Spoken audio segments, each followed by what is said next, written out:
இன்றைய முக்கிய செய்திகள். ட்ரம்பின் அமைதி ஒப்பந்தத்துக்கு ஐநா பாதுகாப்பு கவுன்சில் ஒப்புதல். பாலஸ்தீனர்களின் கோரிக்கைகளை நிறைவேற்றவில்லை என ஹமாஸ் குற்றச்சாட்டு. நெல் கொள்முதல் ஈரப்பத அளவை உடனடியாக 22% உயர்த்த வேண்டும். விவசாயிகளின் நலன் கருதி நடவடிக்கை எடுக்க மோடிக்கு ஸ்டாலின் மீண்டும் வலியுறுத்தல். உள்ளாட்சி தேர்தல் முடியும் வரை எஸ்ஐஆர் பணிகளை நிறுத்தி வைக்க கேரள அரசு வழக்கு. தமிழ்நாட்டு மக்களின் வாக்குரிமையை பீகார் மக்களுக்கு வழங்க முயற்சி என திமுக குற்றச்சாட்டு. 9 தென் மாவட்டங்களுக்கு இன்று கனமழை எச்சரிக்கை. வங்கக்கடலில் 22ஆம் தேதி உருவாகிறது புதிய காற்றழுத்த தாழ்வு.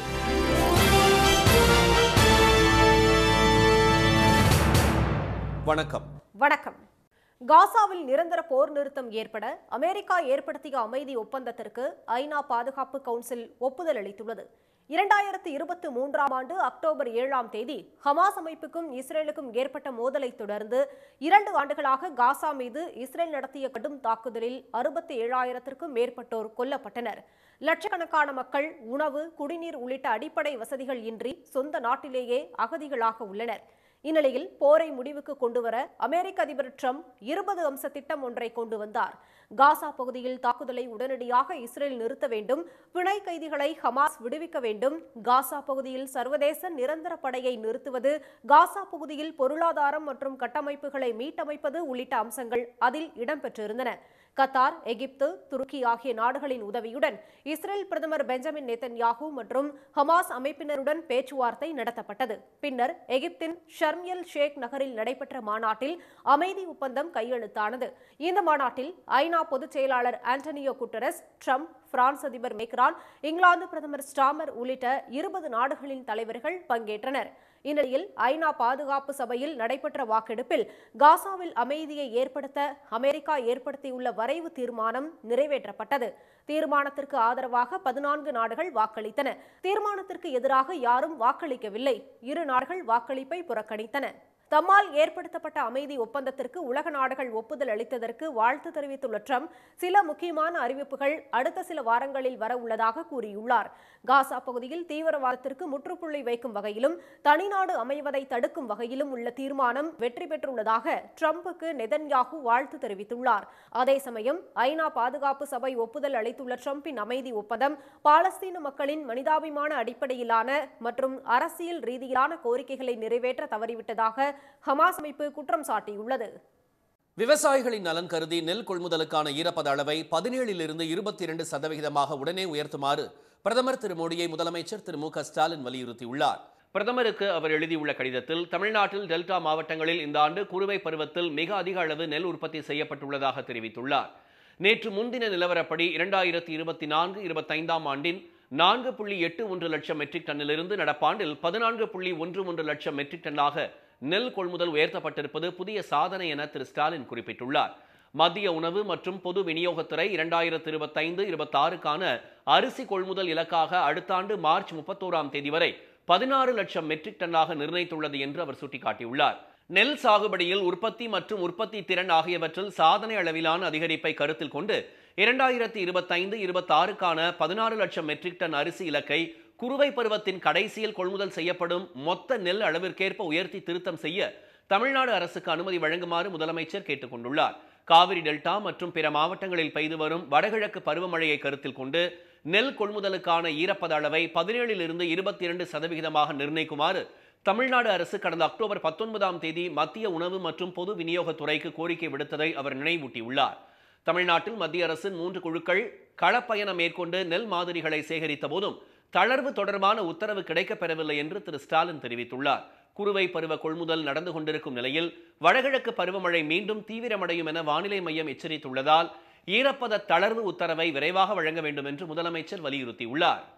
உள்ளாட்சி தேர்தல் முடியும் வரை வாக்காளர் பட்டியல் சிறப்பு சீர்திருத்த பணிகளை நிறுத்தி வைக்க வேண்டும் என உச்சநீதிமன்றத்தில் கேரள அரசு தொடர்ந்துள்ள வழக்கு வரும் 26ஆம் தேதி விசாரணைக்கு வருகிறது. தமிழ்நாட்டைப் போலவே கேரளாவிலும் இம்மாதம் 4ஆம் தேதி முதல் அடுத்த மாதம் 4ஆம் தேதி வரை எஸ்ஐஆர் எனப்படும் வாக்காளர் பட்டியல் சிறப்பு தீவிர சீர்திருத்த பணிகள் நடைபெற்று வருகின்றன. இந்நிலையில் உச்சநீதிமன்றத்தில் கேரள அரசு தொடர்ந்துள்ள வழக்கில் உள்ளாட்சி தேர்தல் பணிகள் கேரளாவில் நடைபெற்று வருவதால் அது முடிவடையும் வரையில் எஸ்ஐஆர் பணிகளை நிறுத்தி வைக்க வேண்டும் என கோரப்பட்டுள்ளது.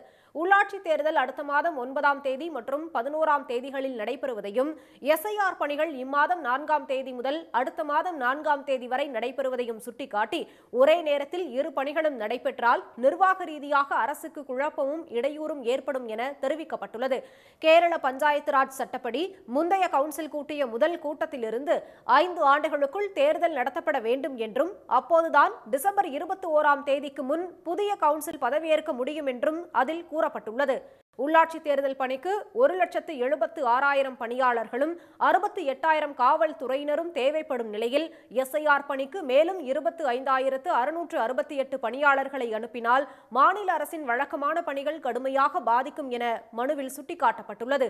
இது தொடர்பாக தலைமை தேர்தல் ஆணையருக்கு கேரள தலைமைச் செயலாளர் கடந்த 5ஆம் தேதியே கடிதம் எழுதியும் இதுவரையில் எந்த பதிலும் வரவில்லை என்று கேரள அரசு தெரிவித்துள்ளது.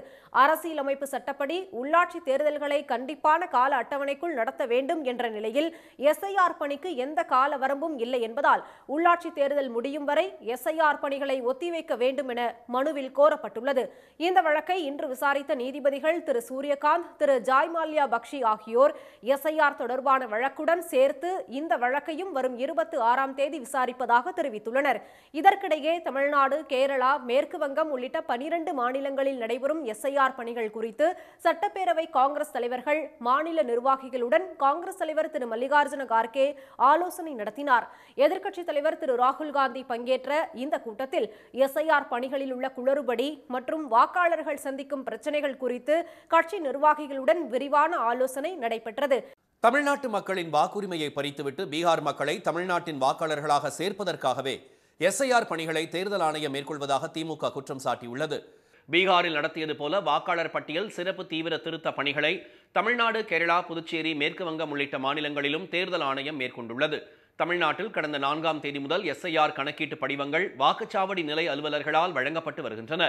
இது தொடர்பாக சென்னை அண்ணா அறிவாலயத்தில் இன்று செய்தியாளர்களிடம் பேசிய திமுக எம்பியும் மூத்த வழக்கறிஞருமான திரு என்.ஆர். இளங்கோ, தமிழ்நாட்டு மக்களின் வாக்குரிமையை பறிப்பதற்காகவே எஸ்ஐஆர் பணிகளை தேர்தல் ஆணையம் மேற்கொண்டு வருவதாக குற்றம் சாட்டினார். வாக்குச்சாவடி நிலை அலுவலர்களுக்கு முறையான பயிற்சி அளிக்கப்படவில்லை என்றும், விண்ணப்பங்களை எப்படி பூர்த்தி செய்வது, என்ன மாதிரியான தரவுகளை கொடுப்பது போன்ற விவரங்களை மக்களுக்கு தெரிவிக்க இயலாத குழப்பமான சூழல் உள்ளதாகவும் அவர் கூறினார். எஸ்ஐஆர் தொடர்பாக திமுக எழுப்பியுள்ள கேள்விகளுக்கு தேர்தல் ஆணையம் பதிலளிக்க வேண்டும் என்று உச்சநீதிமன்றம் கூறியுள்ளதாக திரு இளங்கோ தெரிவித்தார். லட்சக்கணக்கான வாக்குகள் நீக்கப்படலாம் என்ற அச்சம் இருக்கிறது. ஆனால் அது போன்ற ஒரு பேராபத்து இந்த தமிழ்நாட்டினுடைய ஜனநாயகத்திற்கு வரக்கூடாது என்பதற்காகத்தான் கழகத் தலைவர் அவர்கள் கழகத்தினுடைய BLA 2க்கள், இளைஞர் அணி, தகவல் தொழில்நுட்ப அணி, வழக்கறிஞர் அணியை மக்களுக்கு போய் உதவி செய்ய சொல்லியிருக்காங்க. நாங்கள் எங்களால் இயன்ற அத்தனை உதவிகளையும் செய்வோம். அப்படி இல்லை என்றாலும் கூட உச்சநீதிமன்றம் இதில் தகுந்த நியாயத்தை வழங்கும் என்று எதிர்பார்க்கிறோம். எஸ்ஐஆர் குறித்து அதிமுக பொதுச் செயலாளர் எடப்பாடி திரு பழனிசாமி கூறிய கருத்துக்கள் உண்மைக்கு புறம்பானவை என்றும், பாஜகவுக்கு சாமரம் வீச வேண்டும் என்ற எண்ணத்தில் எஸ்ஐஆரை அதிமுக ஆதரித்து வருவதாகவும் திரு இளங்கோ குற்றம் சாட்டினார். தமிழ்நாட்டில் வழங்கப்படும் எஸ்ஐஆர் படிவத்தில் சமர்ப்பிக்க தேவையான ஆவணங்களின் பட்டியலில் பீகார் சிறப்பு தீவிர திருத்தத்தின் பிறகான வாக்காளர் பட்டியலின் பிரதியை கொடுக்கலாம் என்பது அரசியலமைப்பு சட்டத்திற்கு எதிரானது என்று அவர் கூறினார். திடீர்னு 13வது ஆவணமாக பீகார் எஸ்ஐஆரில் உங்கள் பெயர் ஜூலை மாதம் 2025 வெளியிடப்பட்ட பட்டியலில் இருந்தால் அதை அடையாள ஆவணமாக காட்டலான்னு சொல்கிறாங்க. இதில் என்ன குழப்பம்னா, பீகாரில் ஜூலை மாதத்தில் சாதாரணமாக வசிக்கக்கூடிய என்று தேர்தல் ஆணையம் முடிவு பண்ணி ஒருத்தரை வச்சுட்டு அதன் அடிப்படையில் அவர் நவம்பர் மாதம் அங்கே தேர்தலில் ஓட்டு போட்டுட்டு தமிழ்நாட்டில் நவம்பர் மாதம் நான் தமிழ்நாட்டில் சாதாரணமாக வசிக்கக்கூடியவன் அந்த அடையாள அட்டையாக காட்டலாம் அப்படின்னா அது சட்டத்துக்கு புறம்பா இல்லை, காமன் சென்ஸுக்கு எதிராக இருக்கு. பாஜக ஆளும் அசாமில் எஸ்ஐஆர் பணிகளை தேர்தல் ஆணையம் மேற்கொள்ளவில்லை என்று திரு இளங்கோ சுட்டிக்காட்டினார். வாக்காளர் பட்டியலில் உள்ள குளறுபடி பற்றி திமுக பேசியதே இல்லை என்று மத்திய நிதியமைச்சர் திருமதி நிர்மலா சீதாராமன் கூறியதற்கு மறுப்பு தெரிவித்தவர், இதுகுறித்து கலைஞர் முதல் முதலமைச்சர் திரு ஸ்டாலின் வரை தேர்தல் ஆணையத்திற்கு எழுதிய கடித விவரங்களை வெளியிட தயார் என்றார். குளறுபடிகளை சரி செய்ய வேண்டுமே தவிர மக்களின் வாக்குரிமையை பறிக்கக்கூடாது என்பதுதான் திமுகவின் நோக்கம் என்று திரு இளங்கோ கூறினார். குமரி, நெல்லை உள்ளிட்ட 9 மாவட்டங்களில் இன்று கனமழைக்கான மஞ்சள் எச்சரிக்கை விடுக்கப்பட்டுள்ள நிலையில் வரும் 22ஆம் தேதி வங்கக்கடலில் ஒரு புதிய காற்றழுத்த தாழ்வு பகுதி உருவாகக்கூடும் என்று சென்னை வானிலை மையம் கூறியுள்ளது. தமிழ்நாட்டில் வடகிழக்கு பருவமழை கடந்த மாதம் 23 சென்டிமீட்டர் பெய்த நிலையில் நடப்பு மாதத்தில் சராசரியை விட குறைந்த அளவே பதிவாகியுள்ளது. சென்னையில் இன்று லேசான வெயில் அடிக்க இடையிடையே சாரல் மழையும் பெய்தது. பொன்னேரி, விழுப்புரம், கடலூர் உள்ளிட்ட பகுதிகளில் மிதமான மழை பெய்தது. கள்ளக்குறிச்சியில் மழை வெளுத்து வாங்கியது.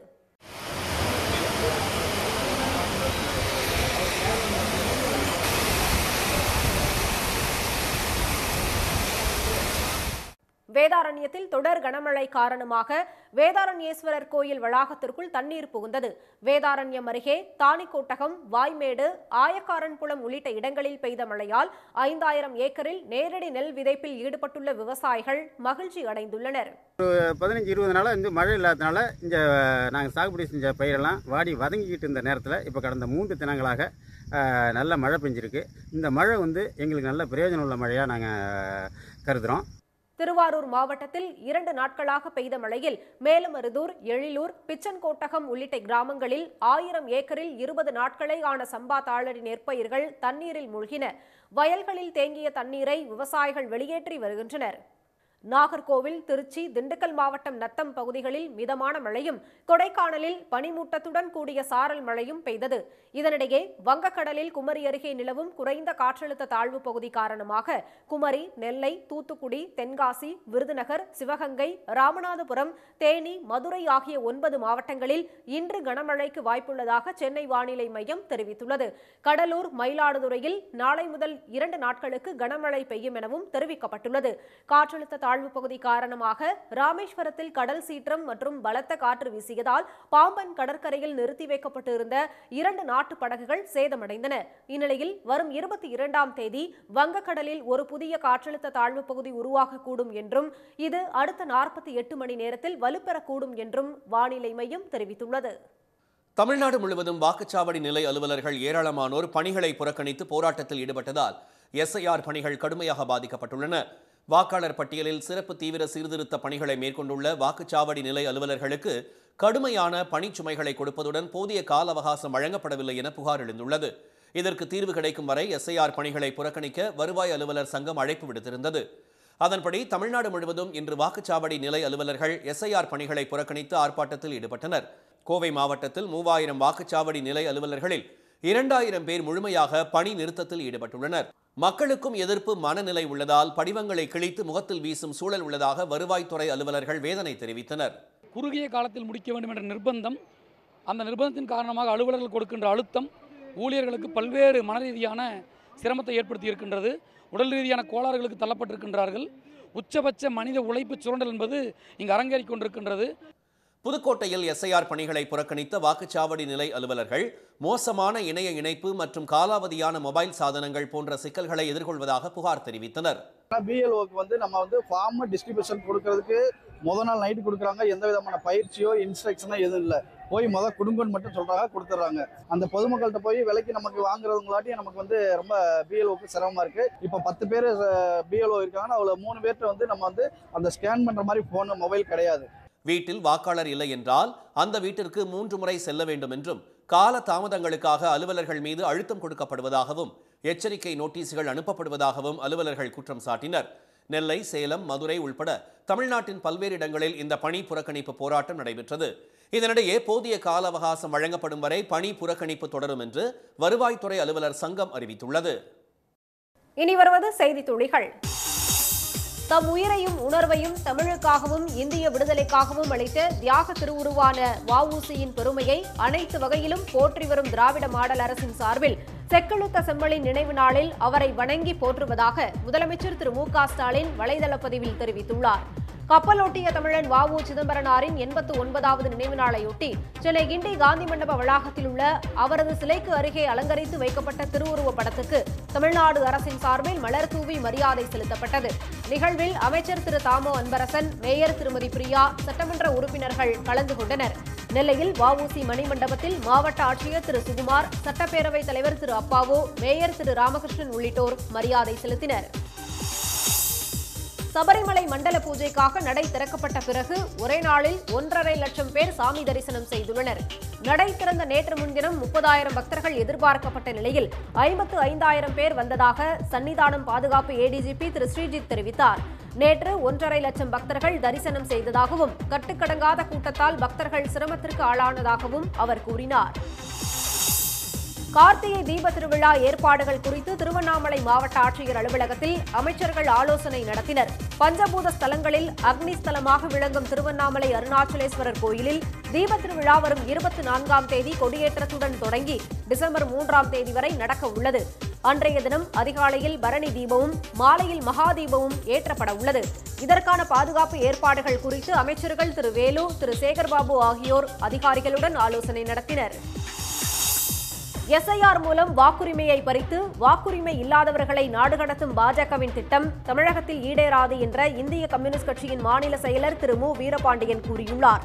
அறந்தாங்கியில் செய்தியாளர்களிடம் பேசிய அவர், பீகாரில் ஆடுகளமும் ஆட்ட நாயகனும் இல்லாமலே தேர்தல் ஆணையத்தின் ஆதரவுடன் தேர்தல் நடத்தப்பட்டதாக குற்றம் சாட்டினார். 10 அம்ச கோரிக்கைகளை வலியுறுத்தி தமிழ்நாடு முழுவதும் ஜாக்டோ ஜியோ சார்பில் ஒருநாள் வேலைநிறுத்த போராட்டம் நடைபெற்றது. கள்ளக்குறிச்சி மாவட்ட ஆட்சியர் அலுவலகம் முன்பு கூடிய ஜாக்டோ ஜியோ அமைப்பினர் கோரிக்கைகளை உடனடியாக நிறைவேற்ற வலியுறுத்தி முழக்கங்களை எழுப்பினர்.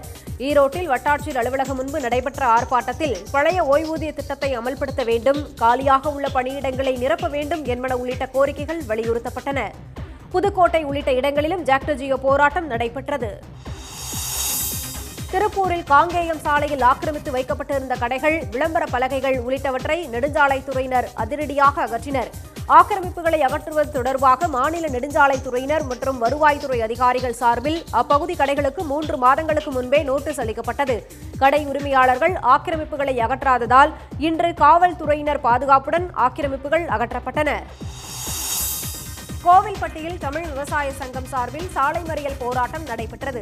காட்டுப் பன்றிகளிடமிருந்து பயிர்களை பாதுகாக்க நடவடிக்கை எடுக்க வேண்டும், கடந்த 3 ஆண்டுகளாக மழை இல்லாமல் அழிந்து போன பயிர்களுக்கு ஏக்கருக்கு 20,000 ரூபாய் இழப்பீடு வழங்க வேண்டும் என்பன உள்ளிட்ட கோரிக்கைகளை வலியுறுத்தி விவசாயிகள் முழக்கங்களை எழுப்பினர். நீலகிரி மாவட்டம் குன்னூர் மற்றும் சுற்றுவட்டார பகுதிகளில் கடந்த சில நாட்களாக கடும் பனிமூட்டத்துடன் கூடிய சாரல் மழை பெய்து வருகிறது. சுற்றுலா பயணிகள் பனிமூட்டத்தை ரசித்து ரயில் நிலையத்தில் புகைப்படங்கள் எடுத்து மகிழ்ந்து வருகின்றனர். சுற்றுலா பயணிகள் கொண்டாட்டத்தில் ஈடுபட்டாலும் கடும் குளிர் காரணமாக உள்ளூர் மக்களின் இயல்பு வாழ்க்கை பாதிக்கப்பட்டுள்ளது. ராமேஸ்வரம் தீவு பகுதியில் கடந்த 2 நாட்களாக மழை வெளுத்து வாங்கி வந்த நிலையில் தற்போது காற்றின் வேகம் குறைந்து தீவு பகுதி முழுவதும் பனி படர்ந்து காணப்பட்டது. குளிர்ச்சியான சூழ்நிலை காரணமாக பொதுமக்களும் சுற்றுலா பயணிகளும் மகிழ்ச்சி அடைந்துள்ளனர். இன்றைய வர்த்தக முடிவில் மும்பை பங்குச்சந்தை குறியீட்டு எண் சென்செக்ஸ் 278 புள்ளிகள் சரிந்து 84,673 புள்ளிகளாக இருந்தது. தேசிய பங்குச்சந்தை குறியீட்டு எண் நிப்டி 103 புள்ளிகளை இழந்து 25,910 புள்ளிகளாக நிறைவடைந்தது. சென்னையில் இன்று ஆபரண தங்கத்தின் விலை சவரனுக்கு 1,120 ரூபாய் குறைந்து 1 சவரன் 91,200 ரூபாயாகவும் 1 கிராம் 11,400 ரூபாயாகவும் உள்ளது. வெள்ளி விலை கிராமுக்கு 3 ரூபாய் சரிந்து 1 கிராம் 170 ரூபாயாக உள்ளது. மீண்டும் இன்றைய முக்கிய செய்திகள். காசாவில் நிரந்தர போர் நிறுத்தம் ஏற்பட அமெரிக்கா ஏற்படுத்திய அமைதி ஒப்பந்தத்திற்கு ஐநா பாதுகாப்பு கவுன்சில் ஒப்புதல் அளித்துள்ளது. விவசாயிகளின் நலன் கருதி நெல் கொள்முதலுக்கான ஈரப்பத அளவை 17லிருந்து 22% உடனே உயர்த்துமாறு பிரதமர் மோடியை முதலமைச்சர் ஸ்டாலின் வலியுறுத்தியுள்ளார். தமிழ்நாட்டு மக்களின் வாக்குரிமையை பறித்துவிட்டு பீகார் மக்களை தமிழ்நாட்டின் வாக்காளர்களாக சேர்ப்பதற்காகவே எஸ்ஐஆர் பணிகளை தேர்தல் ஆணையம் மேற்கொள்வதாக திமுக குற்றம் சாட்டியுள்ளது. இத்துடன் இந்த செய்திகள் நிறைவடைந்தன. மீண்டும் சன் டிவியில் செய்திகள் நாளை காலை 7:30 மணிக்கு. செய்திகளை உடனுக்குடன் தெரிந்து கொள்ள QR கோடை ஸ்கேன் செய்து சன் நியூஸ் வாட்ஸ்அப் சேனலில் இணைந்திருங்கள். வணக்கம். வணக்கம்.